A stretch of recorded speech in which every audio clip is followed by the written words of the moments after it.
Hi friends, ఈ అమెరికాలో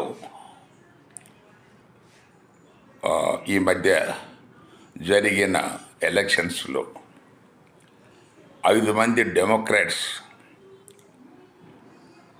మనకు ఎన్నిక కావటం మనకు ట్రంప్ గారికి, రిపబ్లికన్ పార్టీ అయిన ట్రంప్ గారికి మనకు పెద్ద దెబ్బగానే మనం భావించాల్సి వస్తుంది.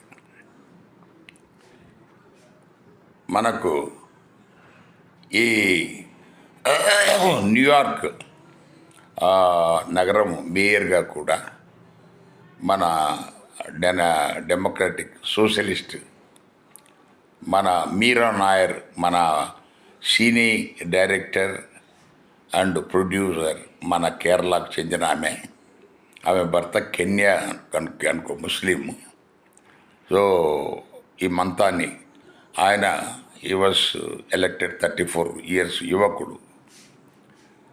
సో ఇది కూడా మనకు వాళ్ళంతా ఆయన ఆయన మేయర్గా ఎన్నికైతే ఈ న్యూయార్క్ నుంచి 1,00,000 మంది వెళ్తాము. ఎందుకంటే న్యూయార్క్ జనాభా 83 లక్షలు, 1,00,000 మంది వరకు వెళ్ళిపోతాము అని అన్నారు. ఎందుకంటే ఆయన విప్లవాత్మకమైన మార్పులు తీసుకురాబోతున్నాడు. ఫ్రీ బస్ ట్రావెల్, తర్వాత రెంట్స్ కూడా ఇష్టం వచ్చినట్టు పెంచడానికి వీల్లేదు. అలాగే సో మెనీ పబ్లిక్ సౌకర్యవంతమైన చట్టాలను చేస్తాను అని ఆయన ప్రామిస్ చేశాడు.